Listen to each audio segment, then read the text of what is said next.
Now, in their only primetime debate, the candidates for Miami-Dade Sheriff face off for the next 60 minutes.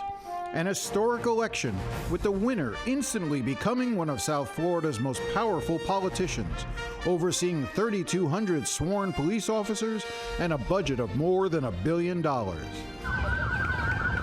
next sheriff will face a litany of challenges, from keeping us safe to facing allegations of racism and abuse within the department. What if I wasn't Tyreek Hill? Lord knows, what that guy or guys would have did. You feel me? To dealing with the worst moments in our community. Attention all units, 315, officer has been shot. Tonight, we will examine the candidates for sheriff and address the most pressing issues they will face. Good evening, and thank you for joining us. I'm Jim DeFede. The last election for sheriff was exactly 60 years ago when Talmadge T.A. Buchanan won the post in 1964. Buchanan was forced out 2 years later amid allegations of corruption, and as a result, voters decided they no longer wanted to elect a sheriff, opting instead to have the position appointed. And for the first time, and for the last 58 years, that is how Miami-Dade has operated, with an appointed police director. But that's about to change. In 21 days, voters will once again decide who the next sheriff will be. So let's meet the candidates. Republican Rosanna Cordero-Stutz has been with the Miami-Dade Police Department for 28 years. She started as a patrol officer and rose through the ranks with stints in homicide, internal affairs, and robbery. She is now the department's assistant director. Democrat James Reyes has been in law enforcement for 25 years. He started in the Corrections Department for the Broward County Sheriff's Office, rising through its ranks and ultimately becoming Corrections Director. In 2022, he was hired by Mayor Danielle Levine Cava to take charge of Miami-Dade Corrections, and a year ago, Cava named him Chief of Public Safety, overseeing police, fire, and corrections. Welcome to both of you. I want to thank you for coming in because I think this is important. I think this is a very important race for the community. And just, you know the rules. This isn't a formal debate. We're not going to sort of do 1-minute answers and 30-second response. I want to try to direct questions, guide the conversation, but really try to get into things. And I want to start with you. By the way, is it okay if I call you James and Rosie for the sake of this? Absolutely. Okay, I appreciate that. So, James, I want to start with you because one of the things I want to do off the top is sort of address some of the issues that people might have about you. Absolutely. So the first thing that I really want to get to is, you're asking to lead a department with roughly 3,200 sworn police officers, and yet you've never done that job. Right. You don't know what it's like to pull a car over on a dark street without backup. You don't know what it's like to walk up to a door for a domestic violence case and what's on the other side, or investigate a homicide. So my question to you is twofold. How can you gain the trust and respect of the men and women of the Miami-Dade Police Department if you've never been a cop? And why should voters vote for someone who's never been a cop? Sure. So thank you very much for hosting us, Jim. First and foremost, what's important for me is to remind everyone, and it's something that resonated during our campaign, reminding them that I'm not running to be a police officer. I'm not running to be a chief of police or a director. I have a director that currently reports to me, and she's doing a good job. I'm running to be sheriff of Miami-Dade County. And as a candidate for sheriff, I'm uniquely qualified for this position, being that I am the only candidate in this race, and have been, that has executive leadership experience leading a sheriff's office, that I've led over 5,600 employees, which included law enforcement officers. So I have done that. I've led sworn officers in corrections as well, and in fire rescue. I've managed a $1.2 billion budget, all integral parts of the differences that come to this county once we elect a sheriff. I'm also, when you talk about how can I gain the respect of the men and women, I have the respect of the men and women in the department. I actually have the endorsement of the Police Benevolent Association based on my leadership and my leadership history, not only negotiating contracts with our collective bargaining units, but my commitment to public safety, my commitment to brokering relationships to get the resources for our officers so that they can more effectively and more efficiently keep our community safe. Rosie, I want to get you. Do you think it's a deficiency on his part that he's never been in uniform in that way, serving as a law enforcement officer or police officer? It is, and first let me just say thank you so much for hosting us here. I am very grateful for having you. But there's something that is really at the forefront that I have to get off my chest. My opponent, James, has been attacking me, accusing me of having been sentenced to 7 days in jail, which I think is grossly a lack of integrity on his part. Let me just hold it. I promise we're going to get to that. Okay. It's on my list, so we're going to get there. But I want to stay with the issue of whether or not you need to be a police officer to be sheriff. Let's talk about that. It's important to be able to understand what it is that you risk every day as a police officer. When you put on that uniform, when you get in a car to respond to a 911 call, when you come up the ranks, dedicating yourself to take examinations, to be able to get promoted, to understand what it takes to lead the troops into battle, because it is sometimes a battle, as we all know. There's plans of actions that we have to prepare. You have to understand the relationships that are built with our community, on the streets, with the leaders, with actual criminals when you're not arresting them. And these are all things that we have to build up. You have to understand what it takes to be on a scene like a Surfside. You need to understand what it's like to respond to a hurricane activation. These are all things that you gather over 28 years of experience like I have had. So yes, I do believe that you need to be a police officer to be a sheriff of Miami-Dade County. Well, I'll give you a chance to respond quickly. Well, I think some of the things that she's saying actually shows her lack of experience in a sheriff's office, where we do, in fact, respond to crises in our community across disciplines. It's not only police, but I will tell you this. The job of sheriff is not to pull somebody over and write them a citation. The job of sheriff, truly, when done the right way, is a leadership role within our community, a leadership role within Miami-Dade, not only Miami-Dade Police Department, because I'm already looking beyond that as a sheriff's office to include Miami-Dade Corrections as well. And I can say the same thing about my opponent as it relates to corrections, but I won't. And the reason why I won't is because this is a leadership role. And having the experience necessary to manage a complicated organization like is going to be the Miami-Dade Sheriff's Office has to do with leadership experience, and I have that executive leadership experience. I want to turn to you, Rosie. I think one of the things that's interesting is in the primary you ran in a very crowded field. There were a lot of Republicans, and one of the ways that you distinguished yourself to try to win the Republican nomination was to gain the endorsement of Donald Trump. You know, given what happened on January 6th, where 140 police officers were assaulted and injured, Capitol Police Officer Brian Sicknick died just hours after the assault because of issues that he faced during the uprising. You know, 4 Capitol Police officers have committed suicide in the aftermath of it. I do want to ask you, do you believe Donald Trump bears any responsibility for what happened to those officers? And did the events of January 6th give you any pause at all about seeking Donald Trump's endorsement for this job? Well, the events of January 6th are clearly very troublesome. Really was a very dark day in the history of America. But the truth of the matter is that there were people there that were breaking the law, that were criminals, that committed criminal acts and needed to be arrested and charged for their acts. And there were people there who went there with their intent to express their freedom of speech. And I do believe that, unfortunately, that day there was a very bad clash of both of those incidents. But in regards to my endorsement of President Trump, he endorsed me, and I respectfully am very proud of that endorsement. He is the former president of these United States and our current candidate for president. He endorsed me as a sheriff's candidate because of my qualifications for the job. Everyone knows that he is very strong when it comes to crime, and that is something that we are both in agreement. He is strong on crime, and so am I. I'd like to clarify something that my opponent, James, said in regards to executive leadership, though. Executive leadership is something that he touts that he only has. I'm actually the one that has been an executive leadership in the Miami-Dade Police Department.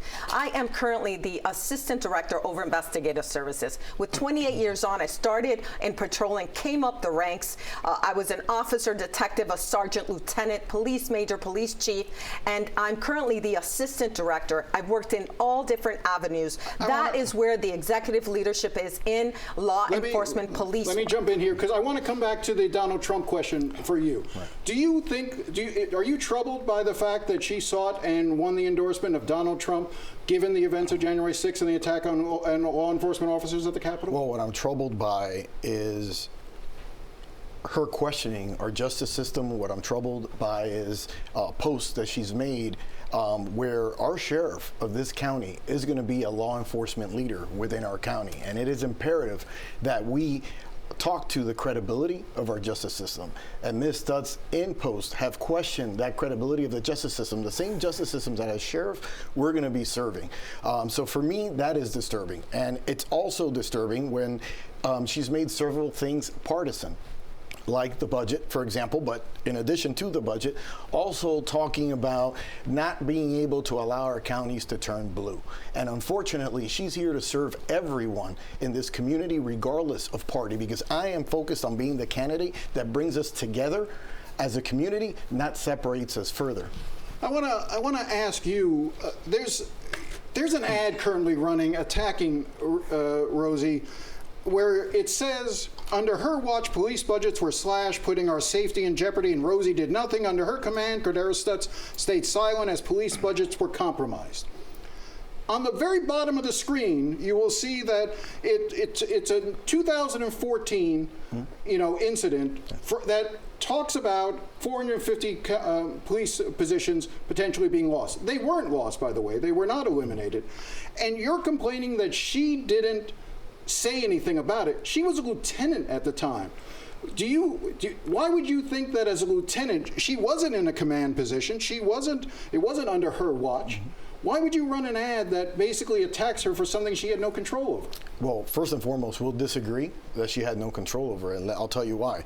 Just like she was able to go before the commission on her own time and protest against this budget that was increased by 8%. Rosie could have done that when there were officers that did. Last time we were together, she said didn't receive pink slips. There are folks there that receive pink slips. They might have not lost their job, but they did get presented with pink slips, and budgets were slashed. They were cut. And further, for over 10 years under the previous administration, our officers were not compensated the way they deserved to be. And not once, Jim, did Rosie go before the commission and protest that. But I'm confused. So do you believe that if you're a sheriff, you believe that your officers, your sergeants, your lieutenants, if they disagree with something that you're doing, they should publicly express it? That's the policy that you will want, is for having rank and file members speak out against you in your authority as sheriff. I will tell you that not only will I allow it, I've done it. I did it in budget cuts in 2008 at the Broward Sheriff's Office. I spoke up as a sergeant at the time. Okay, I want to bring Rosie in. Rosie, respond to the ad. Okay, so clearly you made reference to this 8% increase in the overall budget. The truth of the matter is that you are deceiving the voters and the citizens of this county, and that's what I stood up for as a candidate for sheriff. Now is the time for me to speak to this, not when I was a lieutenant. If you were a police officer and you understood the chain of command, I did not have that authority or position at the time. So right now, I want to be clear. I want to explain why I say they are budget cuts. The 8% that is the overall overage that you keep touting is actually a shifting, a base of funds. So when an employee separates, right, there are monies that are promised to them, your vacation time or your sick time. That money is normally held in the general fund. Now, with the separation of the office of the sheriff, that money has to be moved over to the office of the sheriff. That's part of that 8% you're calling an overage. The second part of that is actually what you referred to, the raises that were promised to the officers in collective bargaining. So of course there's going to be an increase. Neither of those funds actually affect the operational costs, but I will make it very clear. Right now there are 2 police academy classes that have been cut, 2 academy classes that are no longer staffed and are being put through. What that means that within a year we will have 2 less classes, approximately 90 officers that are not going to be in the training process to backfill officers that are retiring. That is less. This is less way that we can offer services to our community. I want you to address that, but I was going to also raise an issue because I've been talking, and CBS has been talking to a lot of Miami-Dade police officers who say that overtime has been cut dramatically. And as I understand it, there is a limitation on the amount of overtime that can be used now because while it may not be an overall cut, there's so much money now being placed in a reserve fund depending on how this election turns out. We are now seeing and hearing from officers who say there is not enough overtime. And as a result, that they're having to cut back on how they keep the public safe. Did you oppose, when Danielle Levine-Cava, the mayor, proposed that budget that took overtime away from officers just recently, just enacted in October, did you oppose that? Did you speak out against that? I did not oppose the budget because I did not receive a budget that cut overtime. I received a budget that is increased by 8%. But did it cut over? But yet I'm hearing from people in the force, including executive staff, that in fact what has happened is the allocation of overtime has been cut because basically the money's been put in this reserve account. Those are apples and oranges, Jim. First and foremost, the overtime budgets have been determined internally. They were not determined by the county, first and foremost. Second of all, the reserve fund that is placed, which my opponent hasn't touched upon, that reserve fund that's there is in addition to a budget that already was increased by 8% that the sheriff will be allowed to use at his or her discretion. She mentioned perhaps in her opinion needing additional academies. She can use those $20 million for additional academies if she wishes once she's elected. However, those $20 million do not translate into the cuts as it relates for overtime. All right, I want to hold it here. I want to take a break here. I want to talk about the Tyreek Hill incident when we come back, and what that means speaks about a larger issue. So let's take a break here, and when we come back, more from our candidates here in the sheriff's debate. Stay with us.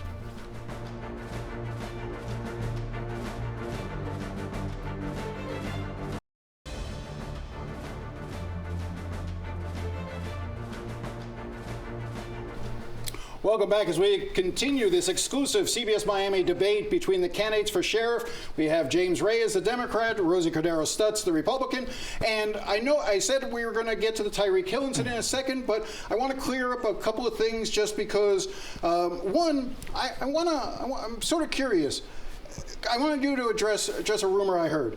Did you ever meet with Danielle Levine-Cava, the mayor, about being the candidate, her endorsed candidate for sheriff? I did not meet with her. I spoke with her. You spoke with her? Yes. And what was that conversation? I told her that I would be was considering running for sheriff, and then several weeks later, I told her I had made a decision that I would be running for sheriff. But she didn't ask. There was no discussion as to you changing parties and becoming a Democrat or anything like that? There was a conversation about what my party was and her feeling on the matter. All right. The conversations with Cava, I'm curious that you had, because one of the issues that I think people want to address with you is the idea that this is an independent sheriff's department now, separate from the mayor's office. You are clearly the candidate being supported by the mayor and promoted by the mayor. How can the public be sure that you're going to be truly independent from the mayor? Well, first and foremost, it starts with my track record. And obviously, my over 22 years at the Broward Sheriff's Office, I got to work for 4 different sheriffs, both Democrat and Republican alike, and were promoted under all 4. So my career, Jim, my trajectory, my proven leadership that has led to positive outcomes doesn't start in Miami-Dade. It doesn't start as the chief of public safety working for Danielle Levine-Cava, our mayor. It starts with, at the Broward Sheriff's Office, working for 4 different sheriffs and getting promoted and getting the attention, the national recognition that led me to get recruited after Miami-Dade County did a national search to come back home and serve my hometown in this capacity. All right, I do want to, before we move on, you had raised a point in our first segment, and I want to come back to it because I have here what appears to be an order, a contempt citation against you from 2013, I think it is. Yes, December of 2013, in which you were found in contempt of court in a civil procedure dealing with a North Carolina bank, in which, from my reading of the documents, you failed to show up for a couple of depositions. The judge was angry at you, and the wording in this says that you shall be taken into custody by the sheriff of Broward County and shall be confined in the jail for a period of 7 days unless you satisfy the requirements for the deposition. This has come up now, so I want you to address it. Why were you found in contempt of court, and does that speak to your character in terms of running for a law enforcement position? So it's very important to me that everybody be very clear on this matter. I was never sentenced to 7 days in court, and this was regarding a timeshare incident that went bad during the mortgage crisis back in the day. It was a civil matter. And what this is legalese that was misused. And if you continue to read the document, what it says is I have to comply, and I did comply, and that was the end of it. I was never sentenced to 7 days in court. However, the fact that my opponent utilized these words to attack me, to mislead this community, is very disconcerting to me. This position of sheriff is about integrity. And if you are going to use these words against me in a campaign like this, then what are you willing to do when it comes to the citizens of this county? I'll give you a chance. We deserve better. The citizens of Dade County deserve better than that mistrust. Go ahead, I want you to respond. Well, Jim, for me, it's very simple. It's black and white in the court documents. Anyone can review it. It is. She wasn't sentenced. She wasn't sentenced. The document. You should continue to read the document all the way to the end. I have. She wasn't sentenced to 7 days in court. She was sentenced to 7 days in jail after refusing to abide by multiple court judges' orders, to the extent that she was held in contempt. And it took, I never said she spent a day in jail. I want to be clear of that. I've never said that. It took the judge to sentence her to 7 days in jail to finally for her to show up before the courtroom. You do not get to claim. That is untrue. You do not get to claim to be the law and order candidate and refuse to follow law and order. And do you know what? For you to sit there and continue to just push this agenda is unbelievable to me. Why not? I want to move on. I do want to move on now to the Tyreek Hill incident. Both of you have been very critical of the officers and their conduct during that thing. And we heard Tyreek say, you know, in the open of the debate, what if I wasn't Tyreek Hill? Lord knows what that guy or guys would have done. Which to me, I don't want to parse through what happened in that particular traffic stop, but it gets to the larger issue of race and fear among so many African Americans when they get stopped. I want to take a look. There was a U.S. Justice Department report issued recently related to traffic stops. They examined 18 million traffic stops, and what they found is this. Blacks were 3 times more likely to experience a threat or use of force by police than a white person, and black drivers were 3 times more likely to be shouted at by police. And since 2017, more than 600 people have been killed by police during traffic stops, and 27% were black, even though they represent just 13% of the population. In other words, a black person is twice as likely to be shot and killed during a traffic stop than a white person. I want to start with you, Rosie. Why do you think this is? What do you think this says? And what should be done about it? Well, I think it's important to understand where we're getting all of the information. There's clearly a pattern of behavior there that needs to be addressed. We need to determine what kind of training these particular areas. Were there any training? We often recognize that there are different departments that don't do a very good job, that are not reflective of their communities and their departments. So it's important that for me, as a police professional, as I've been, it's something that I have done and worked very hard at. I was the major over human resources, personnel management. We made it our mission for decades to make sure that we hire officers and we are reflective. But are you suggesting that these issues of what appears to be racism or mistreatment of African Americans does not occur with the Miami-Dade Police Department? Listen, we are absolutely a department that has our concerns and our issues and our problems. We have done things wrong. But what I am saying is that we are a department that has a history of saying when we've made mistakes, stepping forward and saying we've made them and we are going to try to do better. And as a sheriff, I'm committed to make sure that we continue to improve on those things. We do that through training. We do that through education. We do that through working with our community. One of the things that I will do as a sheriff is to create a community action board with leaders in the community exactly for that reason. All right, I want to bring him in. We're going to talk more about this, so this is just the beginning. I want you to talk about the idea that African Americans in this community and across the country are afraid of the police during traffic stops. We know the discussions that parents often have with their kids.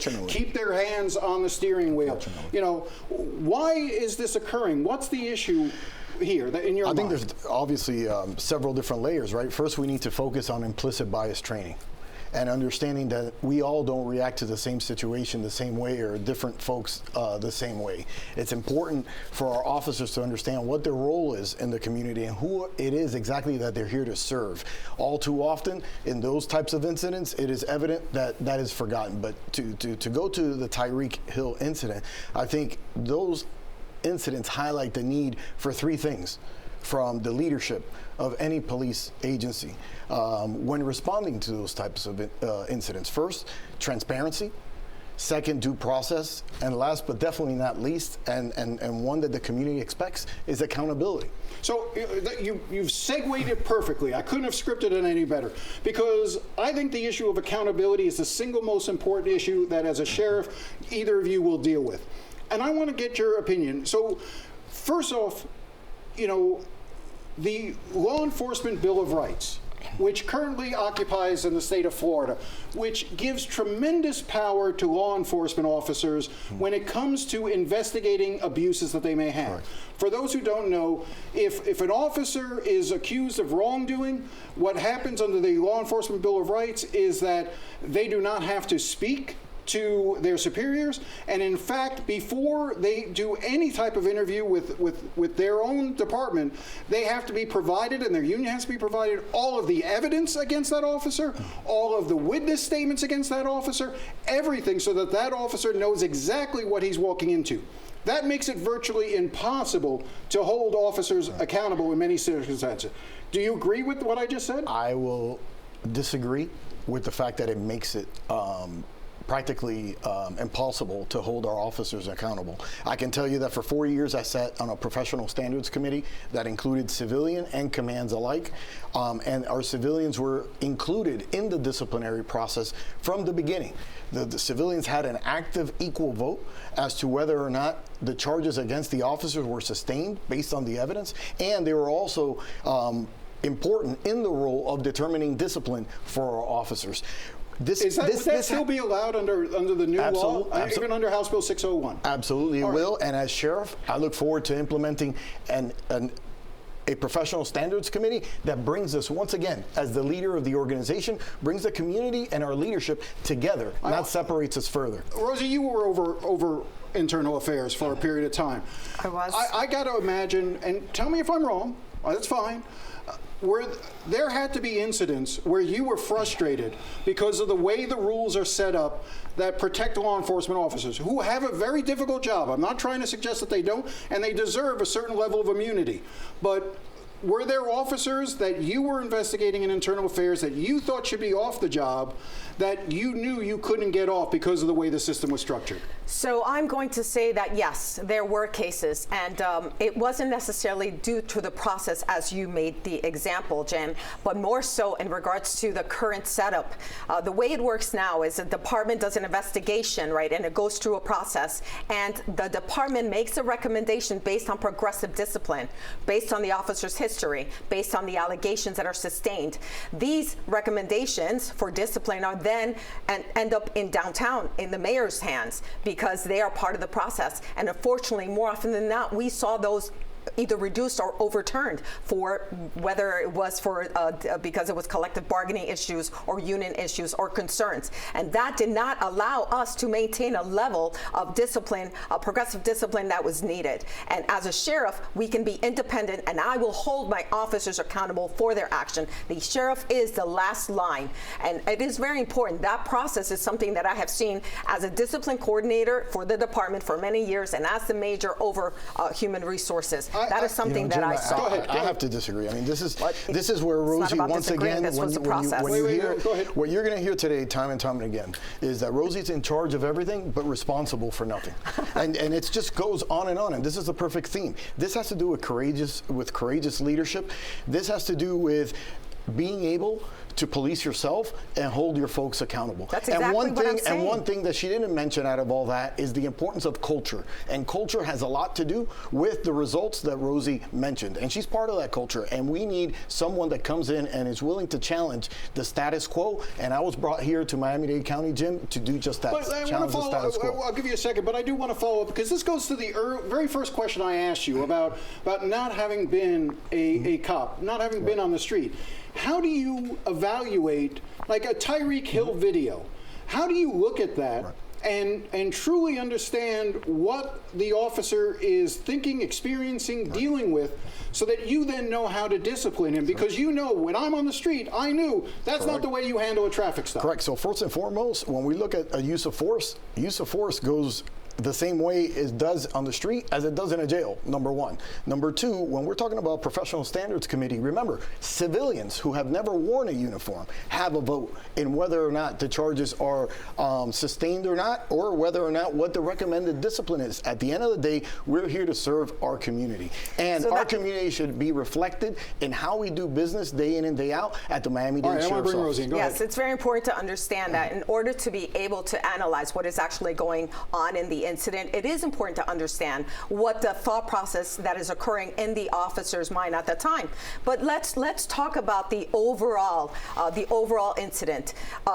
He is the chief of public safety right now, so it is within his purview. Number one, myself as a sheriff, one of the things that I clearly see is that we need to address and give the officers more tactics and strategies to be able to step in and handle, because I saw clearly in the body-worn camera, I took a leave of absence right now, the campaign, unlike my candidate who did not, who continues to work while he's campaigning. But I only saw the video that everyone else saw on social media. And in that, I clearly saw an opportunity where another officer could have interceded the one aggressive officer.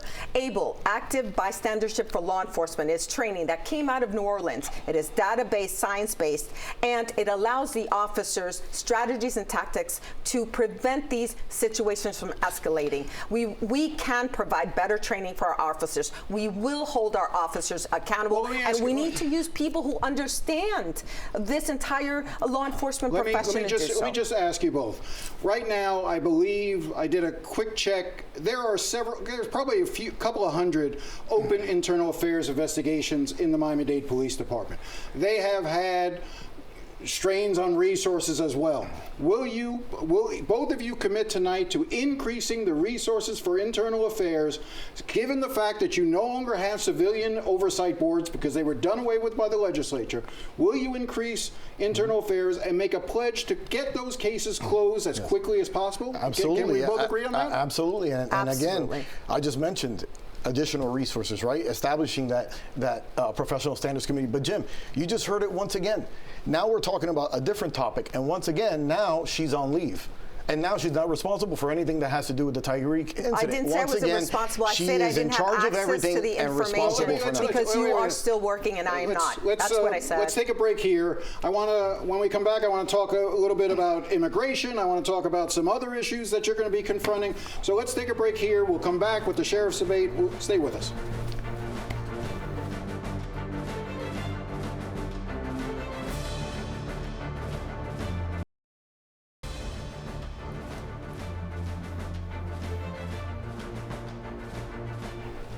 Welcome back to the CBS Miami debate for the sheriff's candidates. We are here once again with James Reyes, the Democrat, Rosie Cordero-Stutz, the Republican. It's been a lively debate, but I want to take a step back for a second. And Rosie, I want to start with you. Don't go too long, but give me the 45-second. Why did you choose this as a career?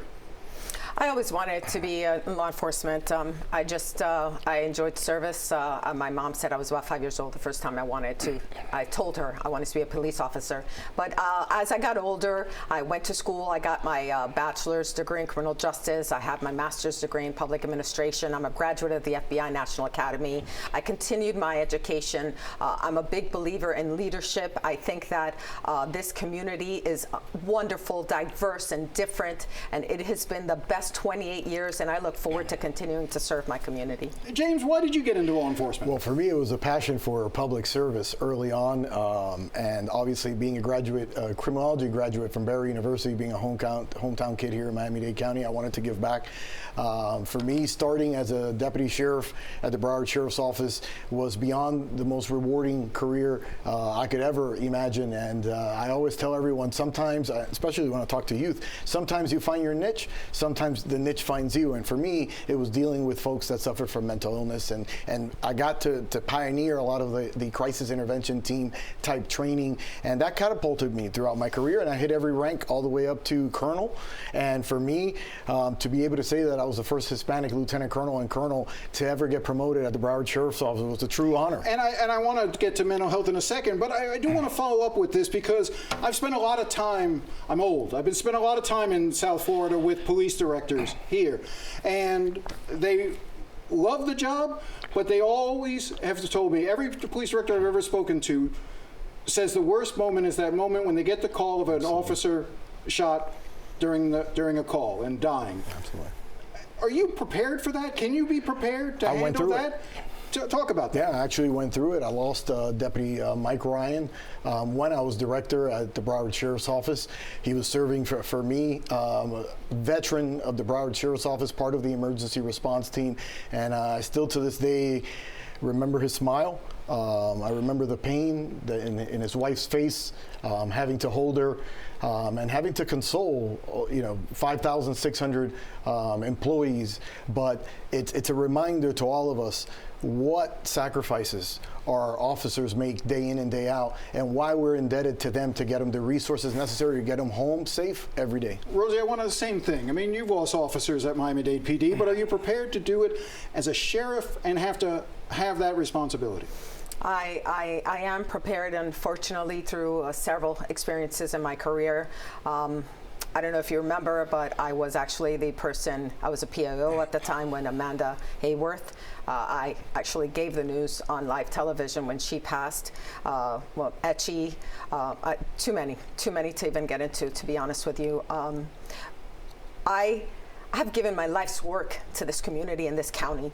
I love my profession, I love my community, and I'm committed, and the reason I'm running for sheriff is because I want to make sure that this happens in a fashion that is safe and secure with someone who has the knowledge and the skills and ability, who is a police officer, to make sure that we have a safe and secure office of the sheriff, an independent office of the sheriff. I want to talk about mental health. You just brought that up a second ago, and I want to start with you again, just sort of on that issue, because there's two aspects of mental health I think the sheriff has to deal with. One is the mental health of your employees. Because if a deputy or Miami-Dade police officer is struggling mentally, they're likely to either hurt themselves or hurt people in the community. Are you satisfied? What more should be done to provide mental health counseling, training, whatever you need for Miami-Dade police officers? Do you see that as an issue? And is there something more that needs to be done? I absolutely do believe that it is something that we we do it well. We had always done it well. However, I have seen the toll that our department has gone through in the last several years. We have had some trauma, and so I know that we can do it better. In the last year or so, we have dedicated ourselves as a department to try to do better, support our officers. As a sheriff, I want to bring some really robust training, support training. I want to bring an entire training at the cadet level to give cadets the skills that they need starting their profession, that they can then parlay into the rest of their careers. I want you to address that, but I also want you to pick up on, because since 2015, police officers across the country have shot and killed 10,000 people. Roughly 20%, 1 in 5, had a mental illness. The interactions between police and people with mental illnesses in the community often can lead to deadly consequences, in the worst sort of ways. Address the internal, and I want to go, but also talk about I'm all in favor of crisis intervention training for officers. I'm not sure that 20 hours is enough, once every couple of years of training. What more needs to be done on the mental health side? I agree. So internally, obviously, it highlights the need for an early intervention program, right, that identifies officers that might be in crisis. But I think definitely Miami-Dade County truly dedicates a lot of resources currently for our officers' mental health. But one thing that we're lacking that I'm looking to bring as sheriff in Miami-Dade County is also giving our officers the opportunity to seek help outside of the mental health treatment that we provide within the department. I think a lot of times there's a stigma and a concern from our officers coming internally to receive help and to raise their hand and say, I'm going to push you for time. So talk about the idea of interacting with the public. Interacting with the public, I can't tell you anything else other than I'm a huge advocate of the co-responder model, teaming up officers with licensed mental health clinicians that respond to calls for service that involve folks that suffer from mental illness, that suffer from crises. What we found is we don't use force when the co-responder model is used, and more often than not, we're able to divert the individual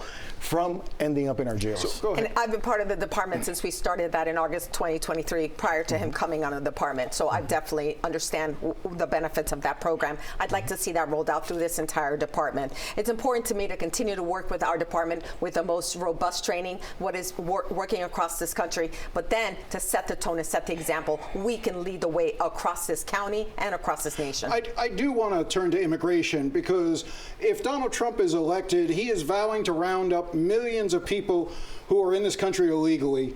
And I guess I want to start with you, Rosie. What role will you play in that?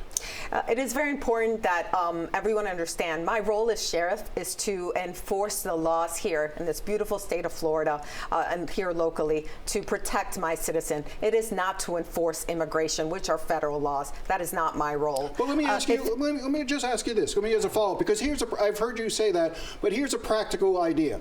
If ICE or Customs and Border Protection comes to Miami-Dade and says, we're going to do a massive roundup, we're going into Homestead, and we'd like Miami-Dade to offer support for crowd control or for road closures or anything like that in a support role, would you go along with that? So the federal government, if they're going to come in and do whatever kind of a sweep or any kind of law enforcement, it is important that they work with the local law enforcement, because it's going to affect. But let's be clear, the actual enforcement of federal laws are going to be done by them.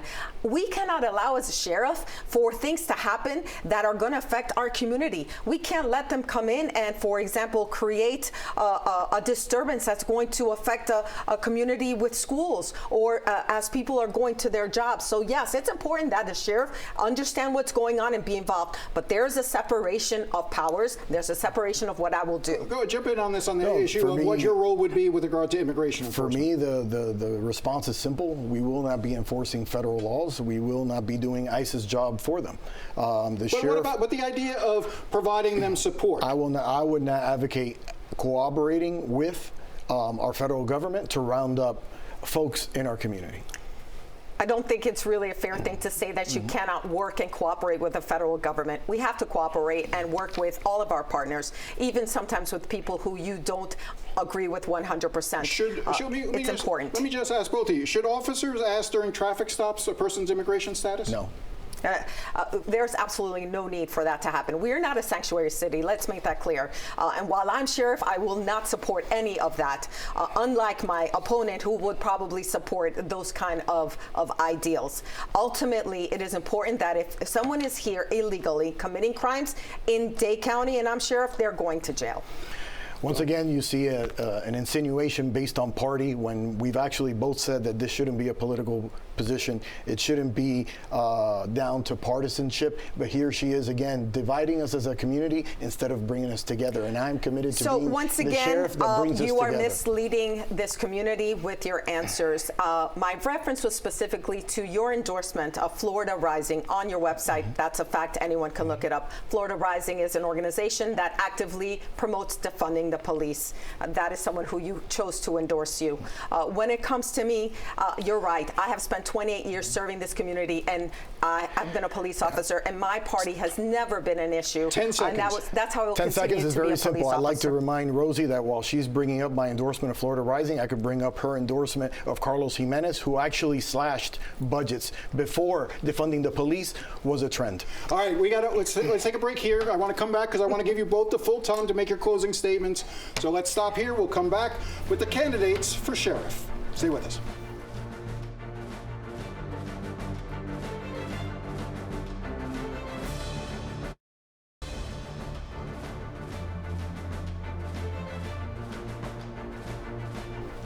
Welcome back. This has certainly been a spirited debate, but we are now going to turn to the candidates' closing statements.